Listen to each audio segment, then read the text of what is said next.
Okay. So I guess before I start, does anybody have any questions? No. And nothing in the chat on Zoom either. Good. So let's quickly recap where we left off last class. So at the end of last class, we showed this, that if you build a random binary search tree on with n values, so you store n numbers in it, so it has n nodes, then the expected length of a search path is at most 2 times the nth harmonic number, which is at most 2 times the natural logarithm of n plus 2. Okay, so let's be really specific here. What does all of this mean? What's a random binary search tree and so on? We saw that, but I wanted to be clear, what's the random thing here? So this is what this statement is informal. This is an informal statement of the following thing. So you pick some number, call it x. So maybe I will take x to be, let's say x is 5.5. Okay, that's this fixed x. Now you take your favorite set of numbers. Here's my favorite set of n numbers that I'll use for this example.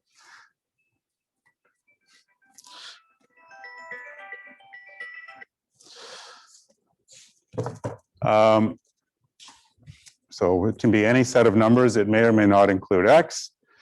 You take a random permutation of this set of numbers.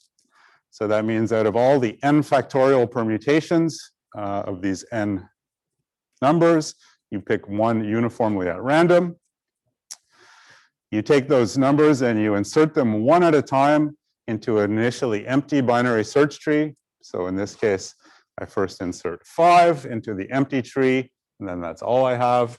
Then I insert 8, which goes to the right of 5, then 6, 4, 3, 2, 7, 1, and so on. So I get a tree like this.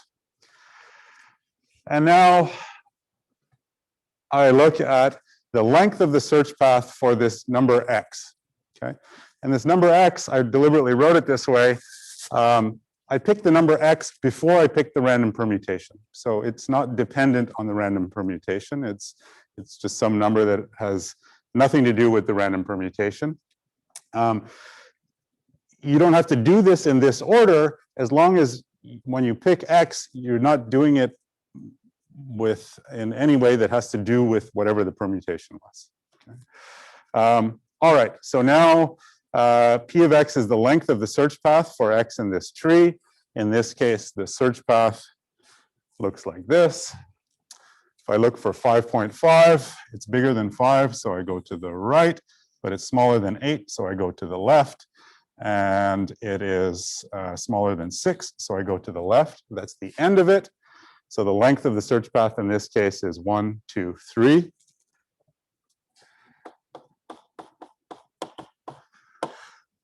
And notice that P of x is a function that depends only on these, these things here. And in particular, one of these things is random. That's this permutation.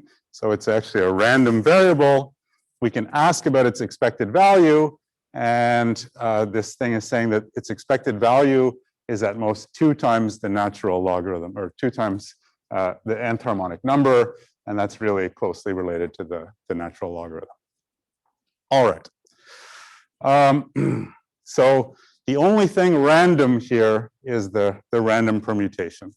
And so S doesn't have to be random, nor does X. X could be in S, it could be not in S, could be the smallest element in X, in S, could be the biggest one, could be the minimum. All that's fine. This is the only random thing here. And if you remember the proof, I won't go over it, although we may revisit it towards the end of class. We actually got a more precise expression for the expected length of this search path. It was h of n1 plus h of n2, where n1 is equal to the number of items in S that are less than X, and N2 is equal to the number of items in S that are greater than X. So in this case, N1, the items less than X, those are 4, 3, 2, 1. And N2 is the rest of them. So that's 1, 2, 3, 4 of them. That's the other 4. Okay. So I hope that's all clear so far. And this expression here is this is equality. This is exactly the expected number of expected length of the search path, which is also the expected number of comparisons you will do when searching for X. Yes? Isn't 5 lower than 5.5? So it should be 5 and 3? You're right. Yep. 5 is smaller than 5.5. So that should be 5, and that should be 3. Thank you. It's good that that people are paying attention. Please do correct me when I make mistakes, especially these kinds of me trying to do examples on the fly. It's easy to make mistakes, and that can be extremely confusing for people. The whole point of examples is to clarify things. So if I make mistakes, point them out.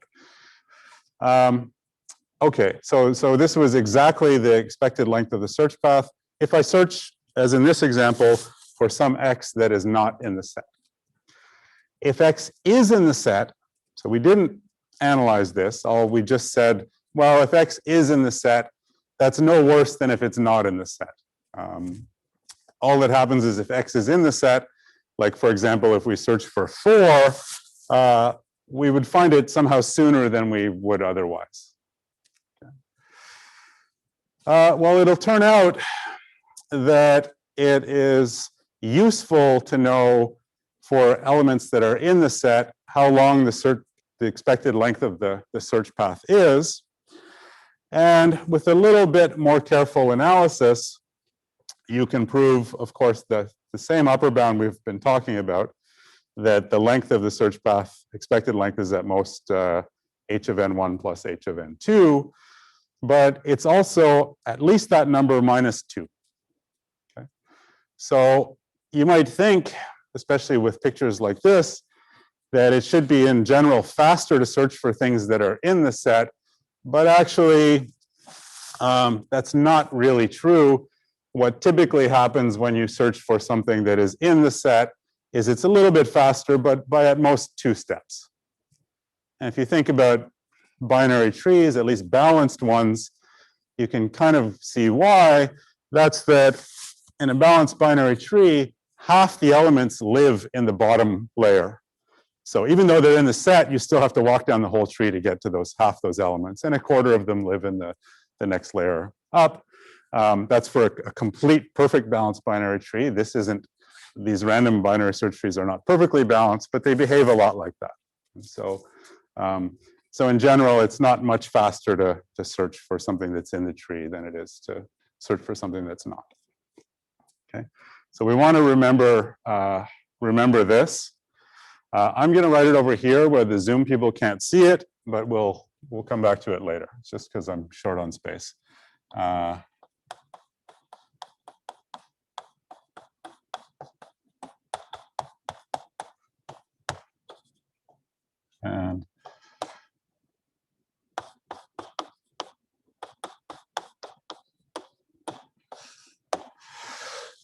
And it will seem weird now why we would even care about this. You know, we're interested in upper bounds in performance. We're interested in, you know, the algorithm running too slowly. We're not usually worried about running it too fast, but we'll see why that becomes relevant in a little bit. All right. So, any questions before I erase this? No. So that's just a summary of where we got to at the end of last class.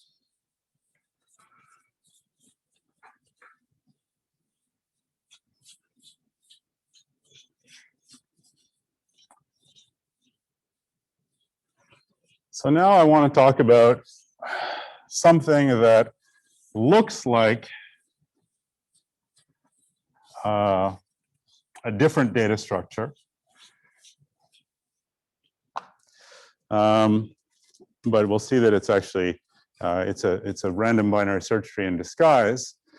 So the reason we still want to do this is, of course, random binary search trees are fine if you have all of the data up front, in which case you can build a random binary search tree and then searches are going to be fast.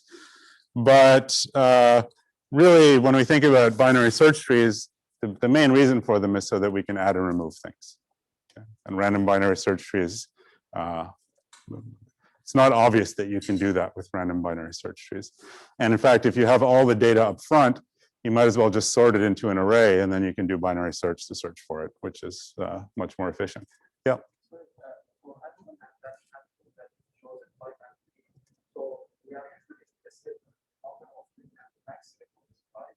Yes. No, so N1 is the number of elements that are smaller than X, and 2 is the number of elements that are bigger than X, but the expected number of records in a sequence of length N1 is HN1, and the expected number of records in a sequence of length N2 is HN2. So we argued that yeah, we don't see, when we search for X, we don't see everything that's smaller than X. We don't see everything that's bigger than X. On average, this is how many things we see smaller than X. This is how many we see that are bigger than X. So N1 and N2 are indeed integers. They count something, but the expected number of those things that are on the search path is this weird harmonic number. Sorry, may I ask you a favor? Yes. When people are asking questions in class, we cannot hear it. Can you just repeat it so that we can hear it? Okay, I'll try to remember to do that. Yeah, thank you. Okay, so what I want to talk about now is this data structure called the Treap. And what does a Treap look like? So we get, let's say, N, and I'll call them key / priority pairs. And these are distinct. So every key is different. Every priority is different. These things will come in pairs. And so a Treap is a binary search tree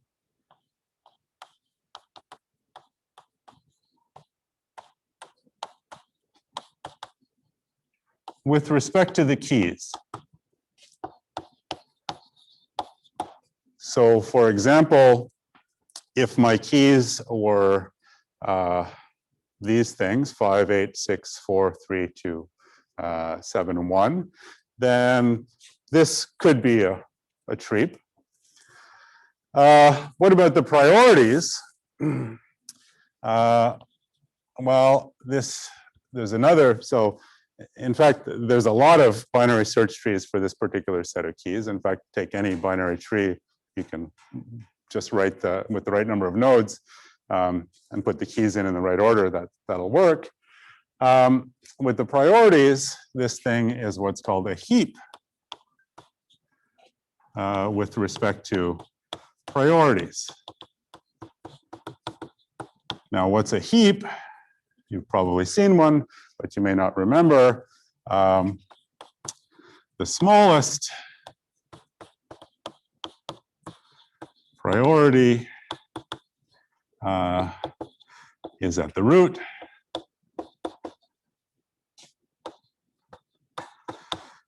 And that's true in every subtree. Okay. So, for example, well, is this thing a heap? Or sorry, is this thing a treap? I don't know because I don't know what the priorities are yet. But if the smallest priority in these things, in these pairs, is assigned to 5, then, well, I would know that the root is the correct thing. Okay. So let's just do a quick example. Here are my keys. 1, 2, 3, 4, 5, 6, 7, 8. Here are my priorities. And in order not to confuse things too much, I'll use, let's say, real numbers. Let's pretend for the priorities. So for example, I might have a 0.5 associated with 1, a 0.3 associated with 2, 0.6 on 3, 0.1 on 4, 0.2 on 5, 0.7, 0.8, and 0.9. Okay. So these are my key priority pairs. One pair is 1, 0.5, the other one is 2, 0.3, 3, 0.6, and so on. So if I look at these rules, well, what does the treap look like, or what does a treap look like for these things? Well, this rule says that the smallest priority has to go at the root. So if I look at the list of priorities, this is the smallest one. So at the root will be this pair. Okay. Now, if I look at this other property, the binary search tree property, well, remember the main property of that is to the left of a node are all the values, the keys that are smaller than the key at that node, and to the right are all the ones that are bigger. So if we go to the left, we're only going to see things that are less than 4. And if we go to the right, we're only going to see keys that are bigger than 4. And now the same thing applies recursively here. Okay. So I look at all the keys less than 4. That's 1, 2, and 3. I take the one with the smallest priority. That's this priority here. It's 0.3. And so that's what goes there. So I get 2, 0.3. And then over here, everything smaller than 2 is going to go here. That just leaves 1. So there's no decision to make there. Everything that's bigger than 2, but smaller than 4 is going to go over here. That only leaves 3. So we get this pair.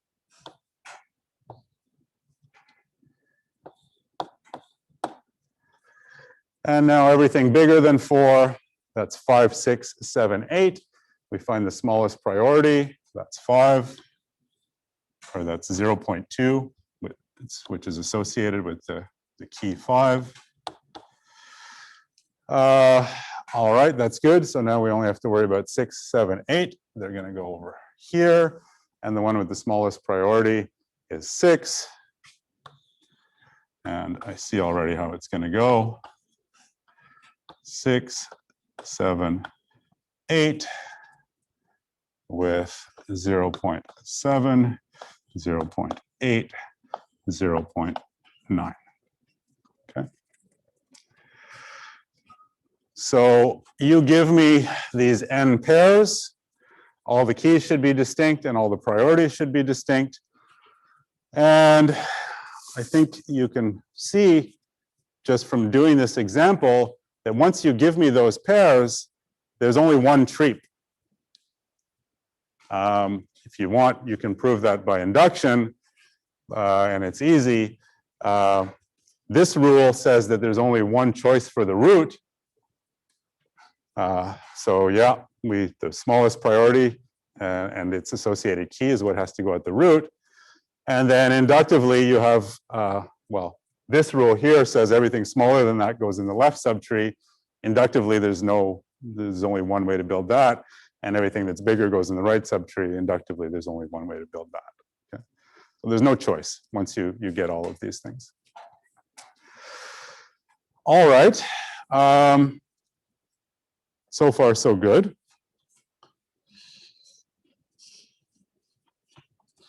So a random treap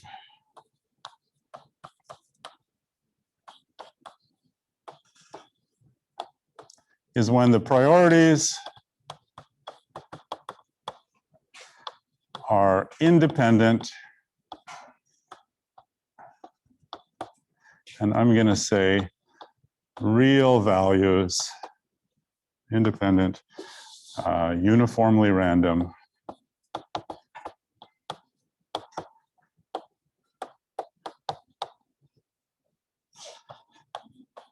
real values in the interval 0, 1, which is kind of like what I did here, except that if you pick random real numbers, you don't get short ones. You don't get them with short decimal expansions like this. In fact, you get irrational numbers if you pick them at random, but let's ignore that for now. Okay, good. So what I'm interested in is a data structure that stores the keys. The priorities are something that I'm going to invent myself. And the way that I do that is when you give me a key, I pick a random real number in the interval 0, 1 and say, okay, this is the priority for that key. All right, good. So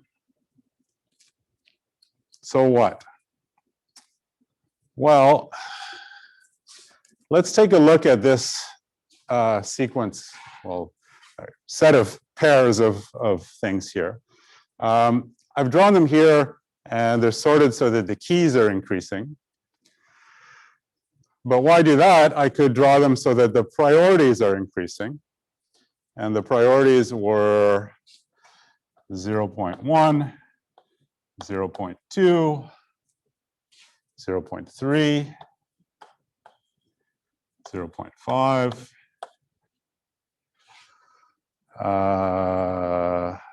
There's a 0.6, 0.7, 0.8, 0.9.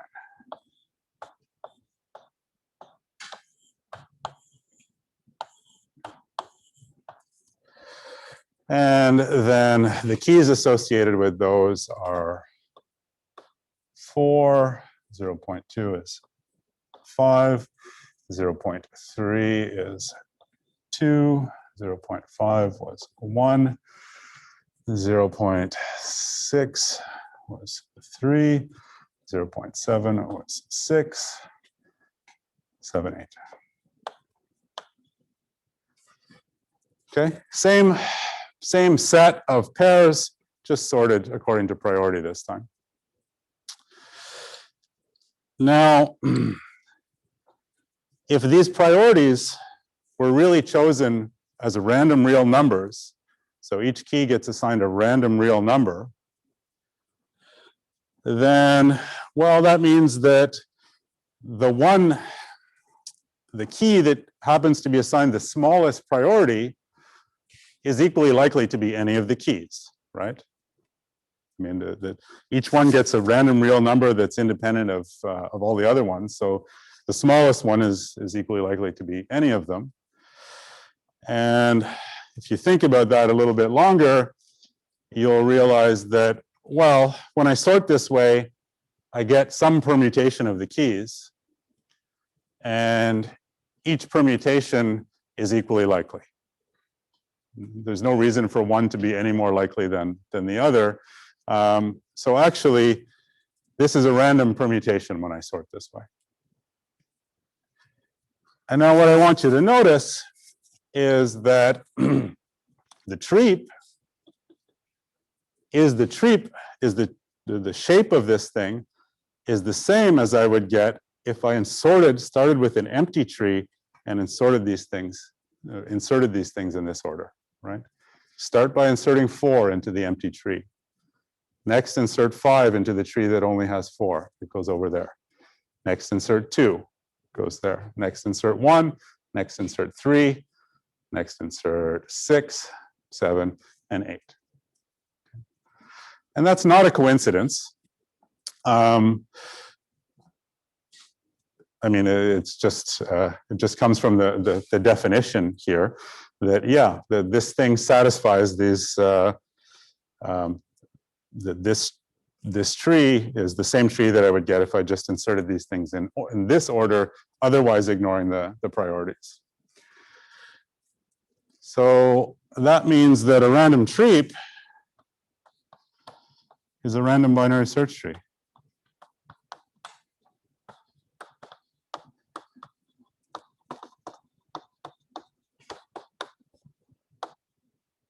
With respect to the keys. Okay.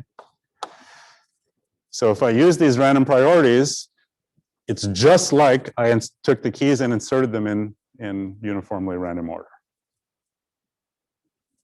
That's clear? So if I use this thing to go searching, then anything that I can say about the search paths in a random binary search tree also applies to one of these trees.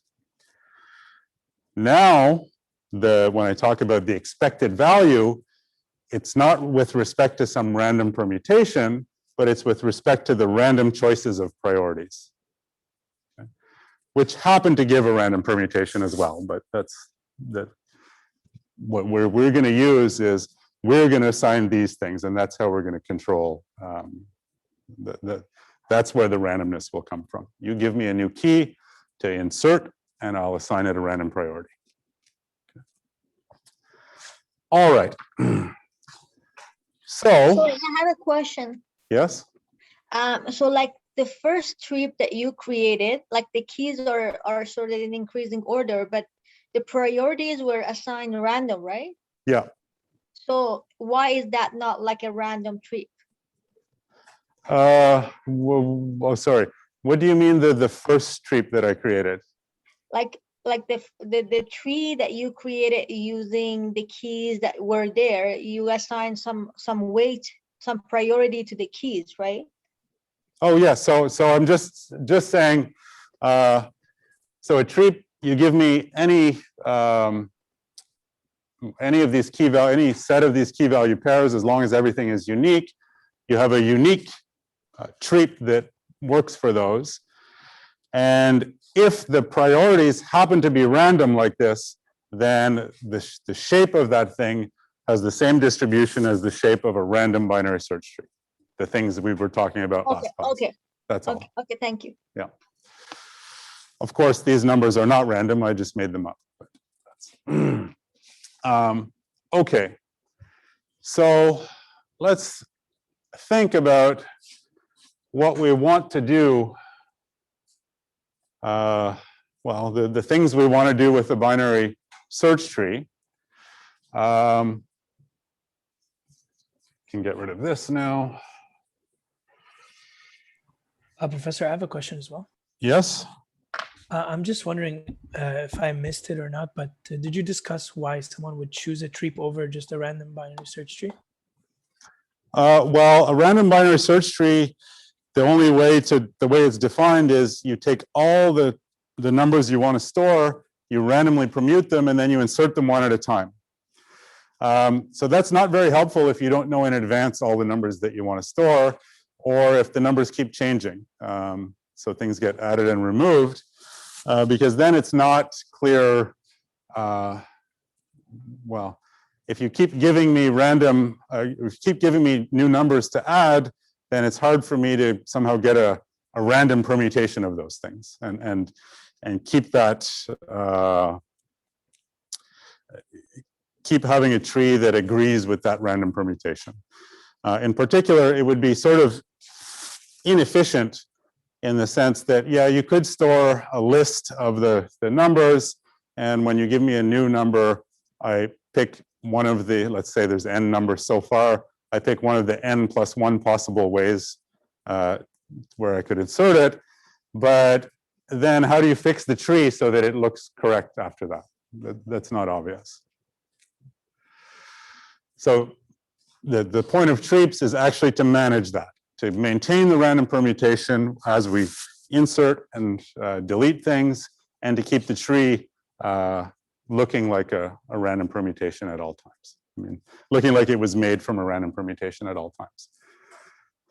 Okay, so things we like to do with binary search trees, we like to search. Well, yep, yes? When you mean correct, you mean like the tree doesn't move like just one side? Okay, so the question is, what do I mean when I say the correct correct binary search tree? Well, what I mean is, if I'm treating this thing as a binary search tree that was generated by a permutation, and I want it to be a random one, then when you give me a new element and I put it somewhere in the permutation, then I have to do something to make the tree correspond to that permutation. So that's what I mean by correct, so that the tree looks exactly as if I built it by inserting the elements in this order. And we'll see how we can get there. So searching in a random tree is good. We can do that, and the search takes O of log n time, because it just follows this search path. Either the thing is in the tree or it's not.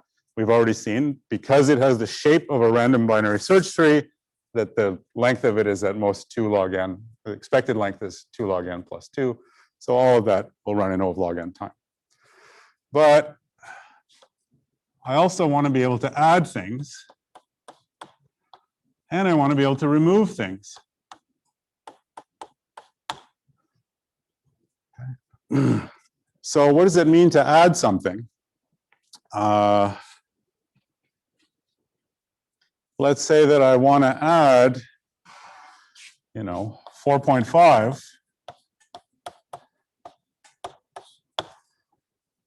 to this binary, this random tree. How do I do that? Well, I know the dumb algorithm for adding something to a binary search tree. You just search for it, and then when you fall out of the tree, you attach it. So the dumb algorithm would do something like this. 4.5 is bigger than 4, so we go to the right, but it's less than 5, so we go to the left, and we fall out of the tree, and we put 4 there. But this thing is supposed to be, I'm trying to maintain here a random tree. So random trees, the nodes store pairs of things, the keys that I'm interested in storing, and the priorities that I generate. So I need, sorry, this should be the 4.5 rather. So I need to generate a priority for this new key that I'm adding. So I go to my random number generator and I ask for a real random number between 0 and 1. And it gives me some number like 0.15. Okay, good. Now I have, everybody has a key, everybody has a priority. All the priorities were assigned uniformly at random, assuming all the previous ones were assigned uniformly at random, and I just picked this new one uniformly at random. Is everything good? Yep. 0.50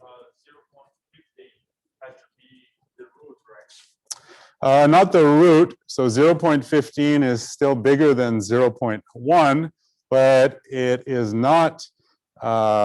It's not bigger than this. So in particular, there's a problem here with the heap property in this subtree. I have a node here, and it's not the smallest priority in its subtree. So I have to fix that. Sorry, I have another question. Yes? Then can we say that the priority for the child gotta be less than the parent as opposed to just the root, the smallest? Well, so then it's the other way around. If the equivalent definition is that the Yeah, the other way priority at a around. parent should be larger, should always be larger. Sorry, the priority of a node should always be larger than that of its parent, Yeah, except for the root, which has no parent. yeah, okay. And it's okay, so we need to fix this. And how are we going to fix that? Well, for that, we have to use one trick that probably most of you have seen and forgotten. And well, when you think of changing binary search trees, the first thing you think of are pictures like this.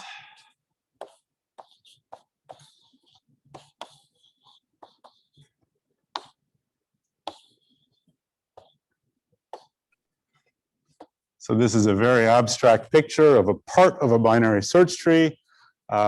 Maybe there's more. This node Y has a parent, and there's a whole bunch of other stuff outside of this picture. But from the subtree rooted here, what I have is a binary search tree where there's a whole bunch of values stored over here. They are all smaller than X. There's a whole bunch of values stored here. They're all bigger than X, but they're all smaller than Y. And then there's a bunch here that are all bigger than Y. So that's what this picture represents. These things are whole trees here, and these inequalities, they're comparing numbers to sets of numbers, but I think we understand what we mean here. And here's a picture of a tree that stores the same things, but it's slightly different.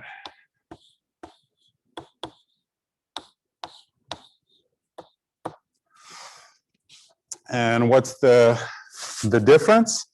Well, nothing in any of these subtrees A, B, and C changes. They look exactly the same. The only thing that changes is the relationship between X and Y and where the subtrees are attached to X and Y. And if this is part of a bigger tree, then there's a node, a parent of Y, which, well, in this tree, it's a parent of Y, but in this tree, it's a parent of X. So this is a local transformation. This one is called a right rotation. And I think it's called a rotation because it vaguely looks like you took X and Y and you rotated them. But a bunch of pointers in this area had to change too. I don't know. Depending on exactly how your tree is implemented, maybe it's 6 pointers or something. But you see that this is something you can do just by changing a handful of pointers, and they're the pointers that are at X and Y and maybe the roots of these trees and the parent of Y. And of course, you can reverse it and go in the other direction. That's called the left rotation. Now, the important thing for us is that, and you check that if this is a binary search tree, a valid binary search tree before you do the rotation, it's also valid after you do the rotation. It still respects these inequalities here. So X is still the thing that splits A and B, Y is still the thing that splits B and C. Okay, good. And the important thing for us is it takes us from a situation in which X is a child of Y into a situation where X is a parent of Y. And in particular, that has another implication. X gets closer to the root when we do this. Y gets further from the root. Some other things get closer, like all the nodes in A get closer. The nodes in B, they stay at the same depth, and the nodes in C, they get further away. So you gain something, you lose something. But in our case, in this picture, what we have after we add something the naive way to a Treap is it could be that that newly added node is causing a problem. The problem is exactly between it and its parent. That's the only problem in the whole tree. Perhaps its priority is smaller than that of its parent, in which case we can use a rotation, either left or right. In this case, it's going to be a right rotation. And notice this rotation changes the role, changes who's the parent. So if we do this rotation, then we get something like this happening. And these things are incredibly hard to draw examples of on a blackboard. I will quickly try and do it anyway. The most likely thing is I forget the priority while I do this.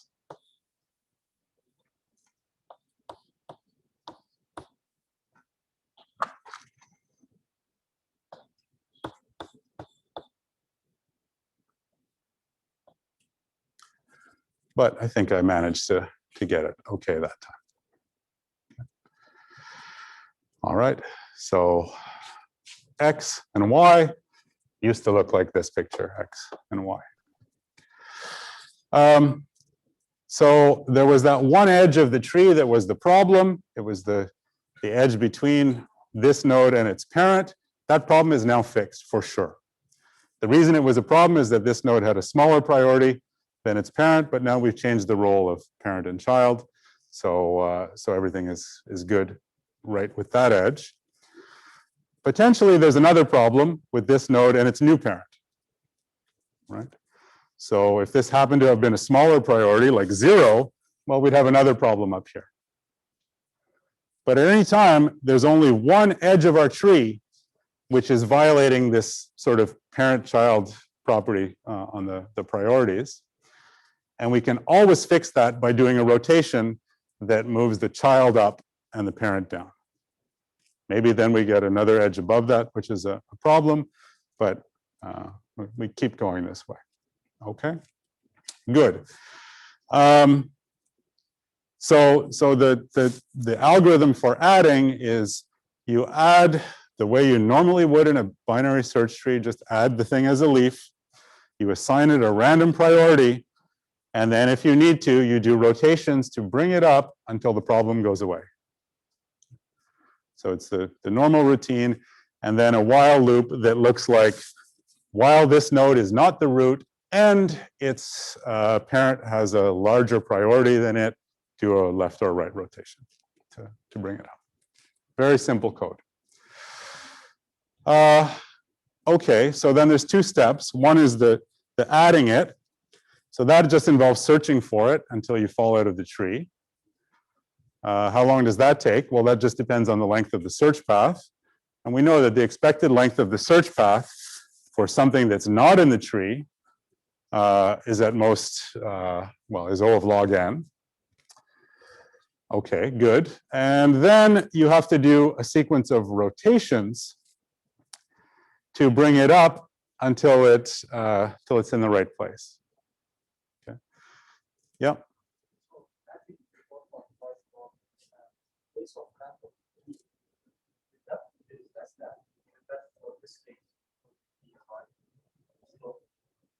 Sorry, I'm not, I don't. Yeah.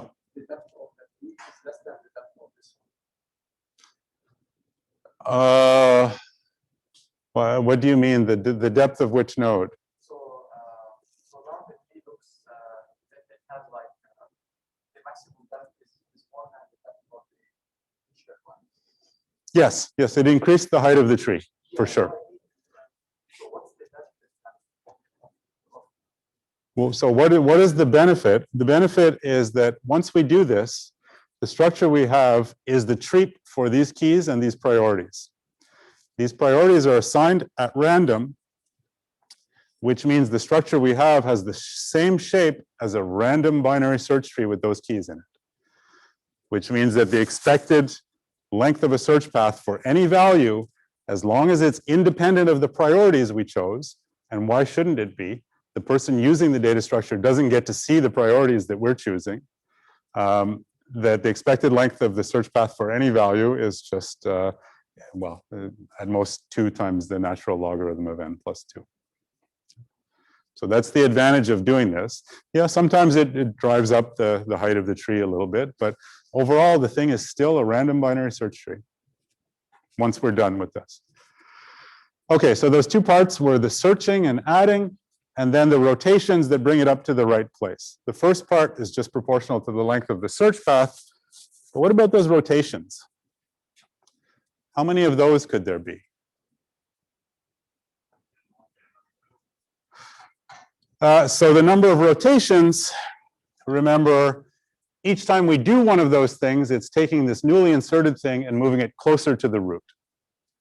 So the number of rotations that we do is not more than the length of the search path, because eventually the thing gets to the root, and then, well, that just means it had the smallest priority out of everybody, and we stopped there. So everything is fixed now. There's no more bad edge in our tree. So if the expected number of rotations is not more than the expected length of the search path when we inserted it, which is not more than this, whatever, this 2 times the nth harmonic number. Okay. Okay, so that's one thing. So let's pause. Let's do that there. So I'm going to say O of log n for the search and insert, and plus O of log n for rotations.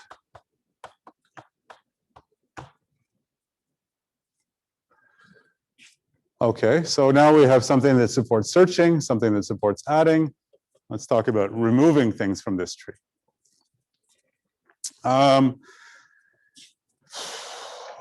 Let's pick something to remove. Let's say I want to remove 2. So remember, the user of this tree is only interested in storing the keys. That's all they care about. They don't know about priorities. That's internal to the data structure. So they ask questions like remove 2 or add 4.5. All right. So well, we start with something easier first. We could say maybe we get lucky and they ask us to remove 8. Okay. So how do we remove 8? Well, we go and we find it. There's 8. 8 is a leaf. It's stored in a leaf of the tree. And so we can just cut that out.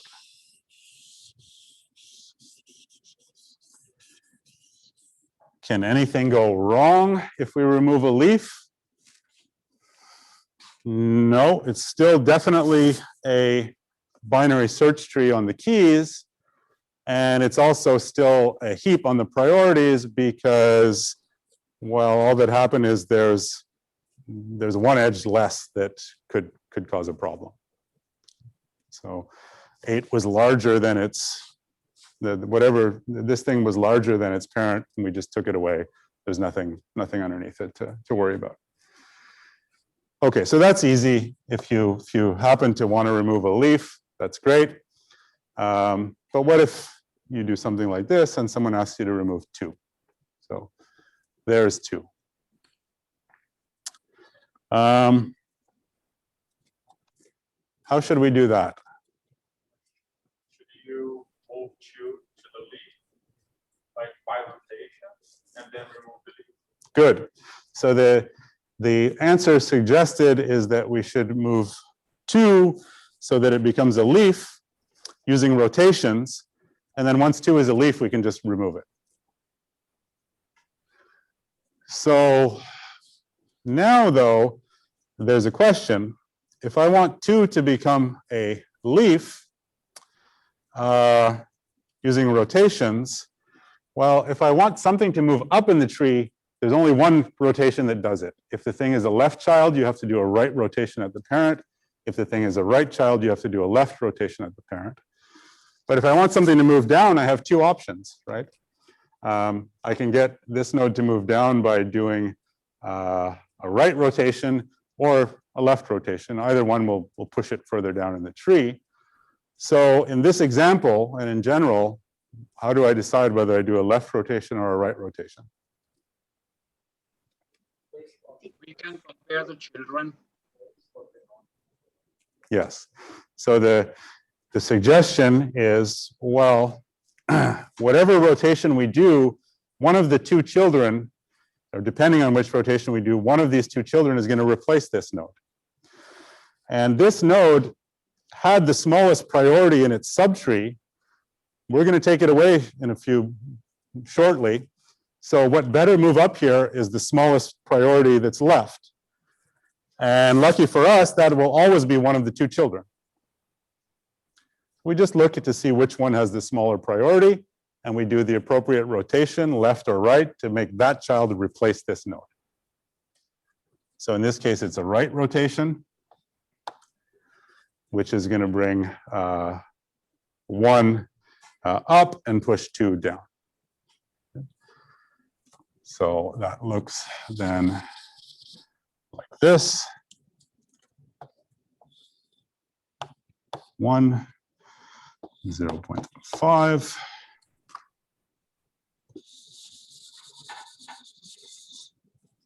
And 2 got pushed down. Now it's deeper in the tree.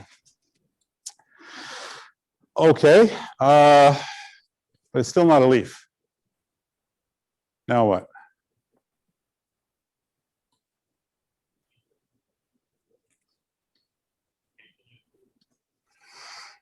Continue, but here, what can we do?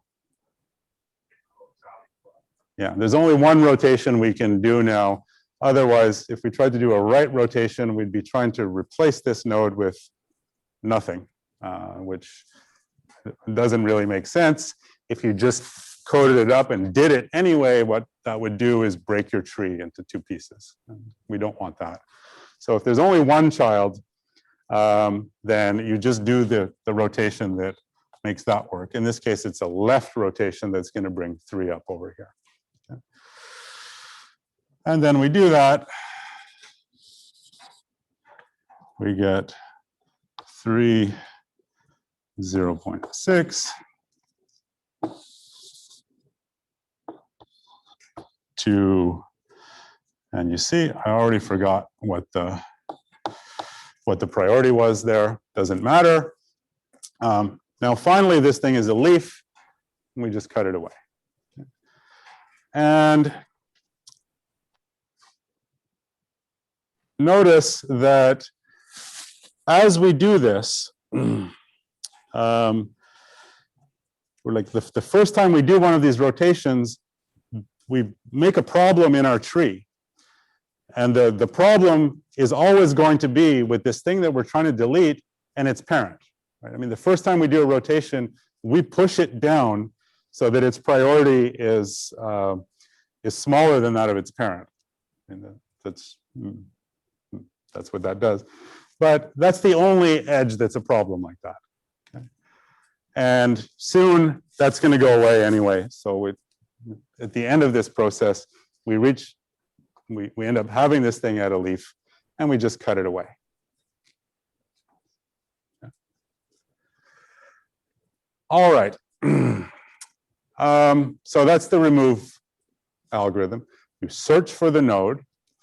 If it's a leaf, you just remove it. If it's not a leaf, you do rotations until it becomes a leaf.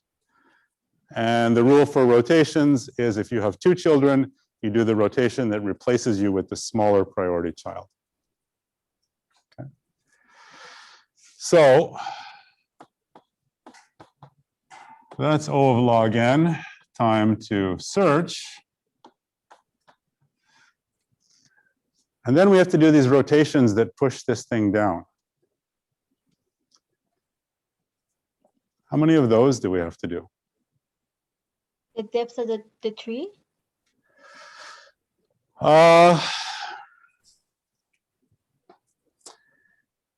So someone online suggests the depth or the height of the tree, so maybe the deepest node in the tree.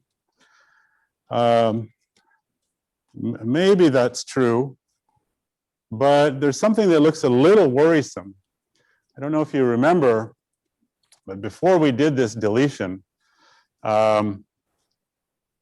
we had this node was in a tree, and so the picture was kind of like this. And we did a rotation. So right now this node was the root of a tree of height 1. So it was 1 away from being a leaf. Then we did this rotation. So the thing became like this. So this is the thing we're deleting. There it is after we did that. It didn't get closer to being a leaf in some sense.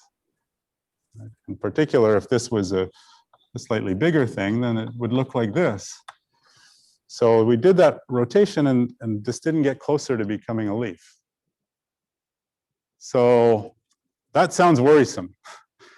So unless we understand why this should be fast, it's not clear. I mean, maybe you just keep rotating this thing down, but the leaves get further away each time you do that. So you can't say you never get to them, because if you can't have a depth of more than n, but n is much more than we're hoping for. We're hoping for log n. Okay. So any suggestions on how we could understand what's happening there?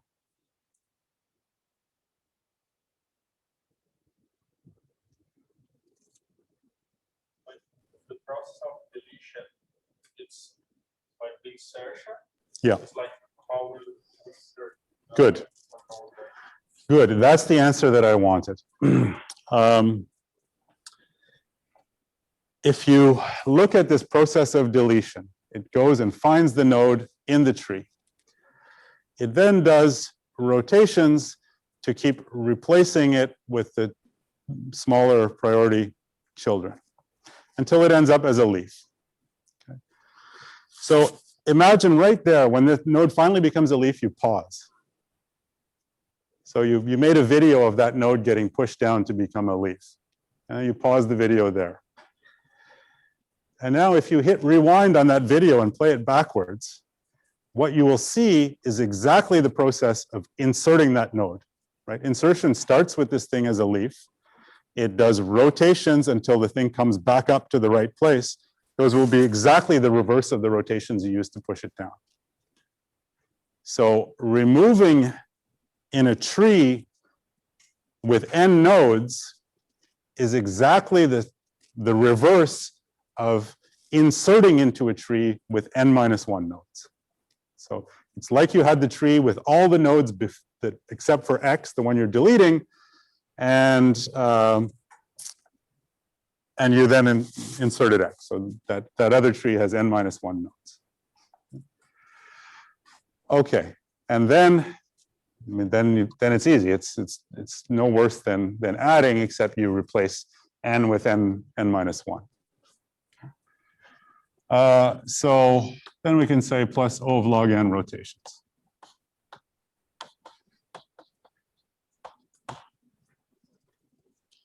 But wait a minute.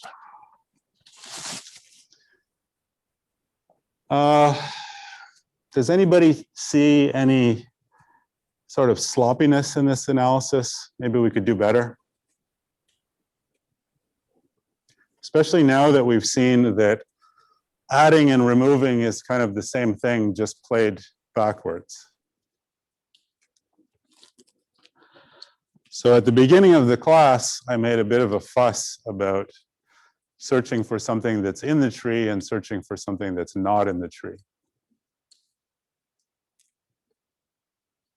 So basically, I think you mentioned both take same number of steps. So Yeah. by inserting, we could just insert that that specific node on the leaf itself, right? It will rotate itself back to the position. Yes. Yeah. So when I add something to this tree, to a treep like this, well, if I'm adding it, it's a new value that's not there. So what am I doing? I'm searching for something that's not there and going all the way until I fall out of the tree. So I know exactly the expected length of that search path. That is, I'm sorry for those of you at home, that's h of n1 plus h of n2, where n1 is the number of things smaller than x, and 2 is the number of things bigger than x. Now, after I'm done inserting it, if I were to look for it again, I would be searching for something that is in the tree. Okay. And, well, how long does that take? Well, I stated, didn't prove, that, well, I can't tell you exactly how long it takes. I don't have this exact expression like h of n1 plus h of n2, but what I can tell you is it takes at least h of n1, or the expected depth of this thing is at least h of n1 plus h of n2 minus 2. Okay. So that says when I insert it, I have to go on average to this depth. This is the expected depth when I insert it. And then I have to do rotations to bring it up until it's the right place. Well, how many rotations is that? Well, it's just the difference between these two numbers. Right? It goes in at some depth. You do rotations. Each rotation brings it closer to the root. And in expectation, the expected value of these two numbers, this one is, we know exactly what it is. This one is at least h of n1, the same thing, minus 2, which means that actually the expected number of rotations we have to do to take this thing from being a leaf to its correct location is at most 2. So this log n was a huge overestimate. On average, you only have to do 2 rotations to insert something. And we'll see that that ends up being important later in the course. So constant number of rotations. So the tree doesn't change much. The hard part is just finding the thing that you want to add. And so I was just talking about addition here, but removal and addition, they're the reverse of each other. So it's the same thing. So basically in removal, the argument is you search for it successfully because it's in the tree. You find it at a depth which is, expected depth is at least this. And then when you want to remove it, you have to increase its depth to this, which the difference is only 2. So on average, 2 rotations downwards will take it till it becomes a leaf. That's great. So we now have a binary search tree that has log n time for add, remove, and search. It has this other nice property that these add and remove operations, they don't change the tree much on average, just 2 rotations. Maybe change 6 pointers or something, or maybe 12 pointers in the entire tree, no matter how big it is. Sorry, I have a question.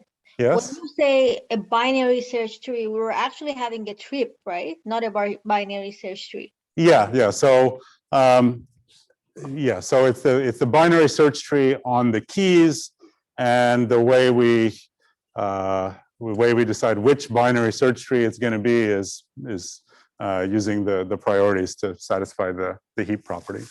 Yeah. So I just mean a data structure. Instead of binary search tree, I should just say data structure that supports adding, removing, and searching. Okay, thank you. Yeah. Okay, good. All right, that seems really helpful. What else can we do with this thing? So, well, yeah.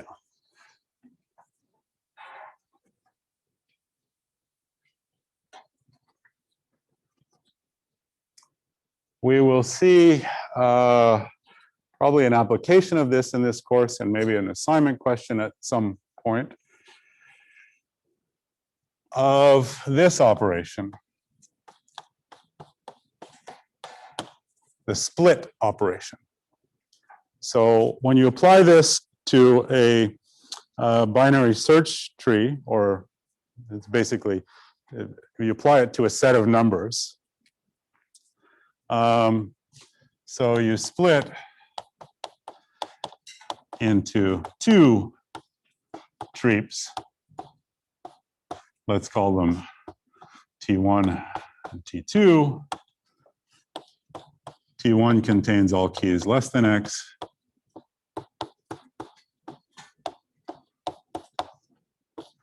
T2 contains all keys bigger than X. So that turns out to be useful for some problems. You have a big set of numbers and you decide you need to break it into two sets at some threshold value. Okay. I doubt any of you, or very few of you anyway, have seen a binary search tree implementation that supported that operation. So red-black trees, AVL trees, I don't know. that probably you can get them to do it, but it's not sort of a standard operation on those things. Can we make a Treap support that operation? So give you 60 seconds to think about how you could do that. So you have a Treap that contains a whole bunch of things. I give you a value X, and I say, I want you to, let's say it's not in the Treap. I want you to cut the thing into two. So this, I get one thing that's all the values less than X, another thing that's all the values bigger than X. You think of how to do that?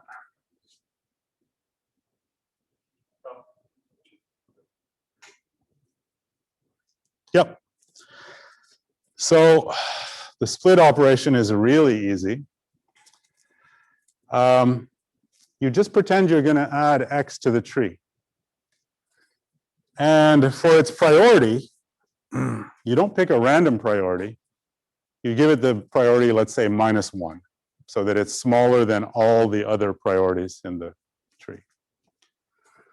So when you run add that way, then adding had these two parts. You first search for X and you add it as a leaf.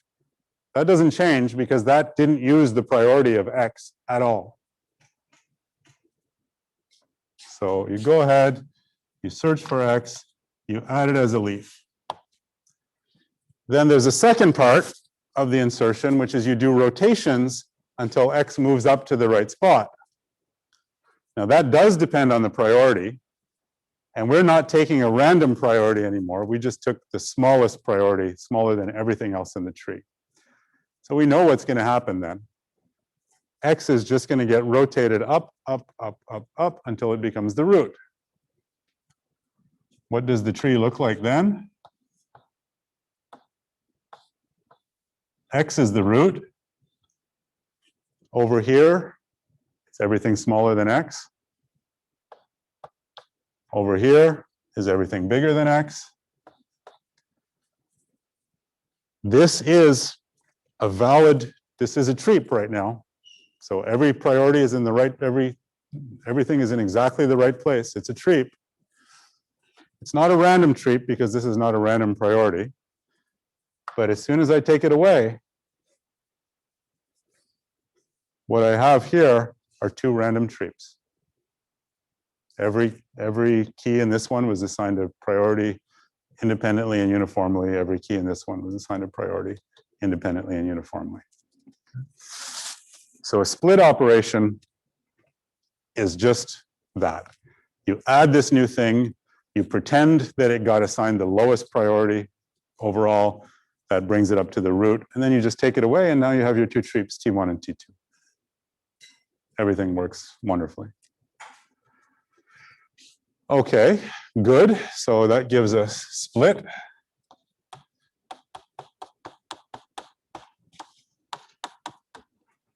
So it's just like add, but we don't get this fancy thing about the O of 1 rotations anymore.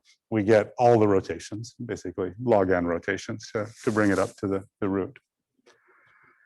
Well, if you can do splits, then maybe you want to do the opposite of a split, which is a merge.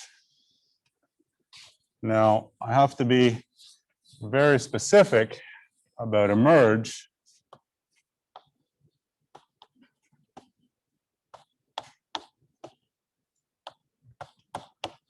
What I mean and what I allow for this. These are two random treeps, so with random priorities assigned to them. And all the keys in T1 are smaller than all the keys in T2.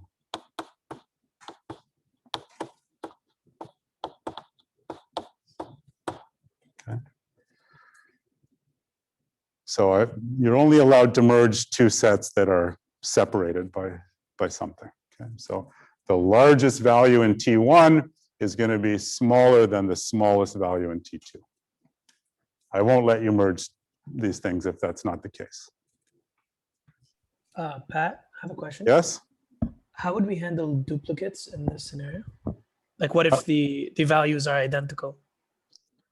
You mean if the minimum and the min of T2 is the max of T1? Yeah. Well, so if that's all it is, so that just means you have a set of numbers S1 and a set of numbers S2, and they just happen to have one thing in common.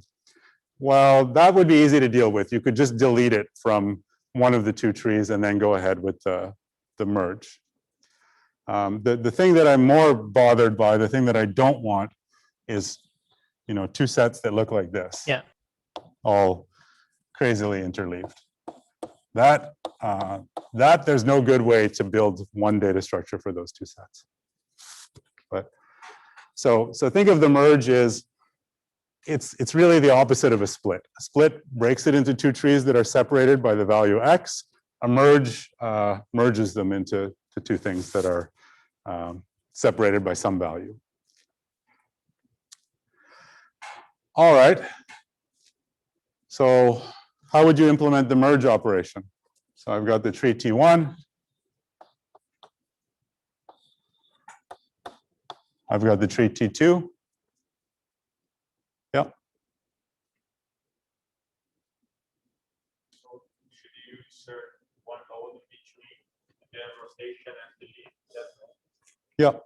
So the suggestion is you create a new node that's in between the two trees. There it is. So this tree has a root.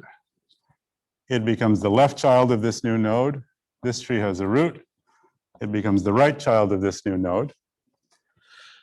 And now, if you remember, the deletion algorithm, once it finds the node that it wants to delete, it doesn't care what's in the node. It doesn't care what the key is, doesn't even care what the priority is. All it's going to do is look at the priorities in the children repeatedly as it pushes this node down the tree. So we don't even have to put a key or priority in this node. Now we just run the deletion algorithm, and miraculously, that has no choice. I mean, it works. Deletion works in a tree always. So miraculously, that thing manages to zip together the two trees, T1 and T2. And eventually, this node pops out all by itself as a leaf down here. And then you just cut it out. So really, these two trees weirdly do a sequence of rotations that just zip them together, and you get one treep that has everything in it. And plus this node with no key that you just take out at the end. And of course, the analysis of that, we use the same thing. Looks confusing because it's doing this weird zipping and pushing things down, making the tree taller and taller. But that's exactly what would happen if you took this final tree that you're left with and said, okay, split it now at this location. Right? If you said split at that location, you would add this new node and do rotations to bring it up until it was the root, and the picture looked like this. So the time it takes to do this zipping these two trees together is exactly the same as the time it would take to take the final thing and split it. And we already argued that splitting is the search, the length, the expected length of this path, plus the number of rotations, that's the length of this path. So that's also of log n. Good. So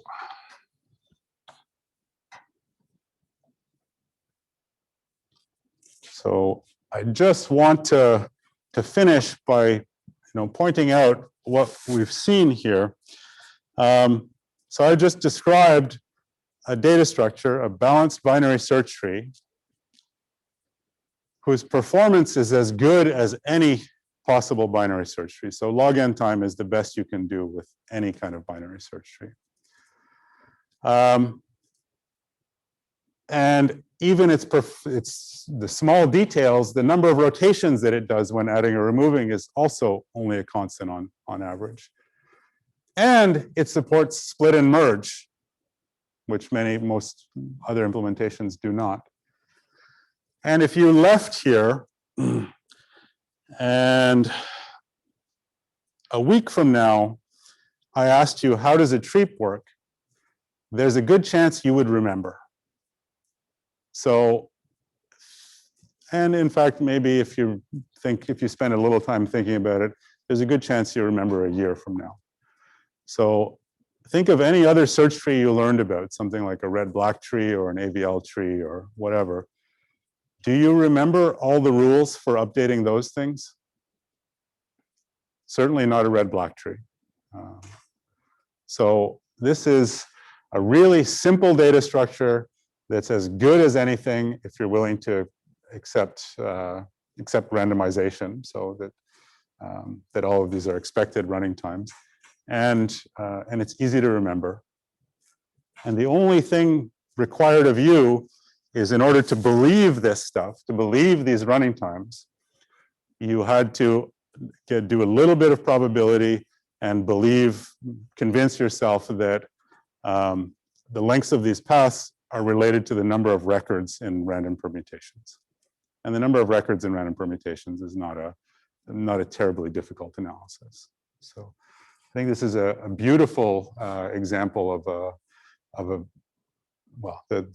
the power of randomization in data structures. So to make things that are simple and efficient. All right, and that is a perfect time for us to quit for today. Thank you. All right, goodbye. So I see that I did not admit 6 people who arrived late into the Zoom room. Sorry. Next time I will make somebody else a co-host and they can admit people.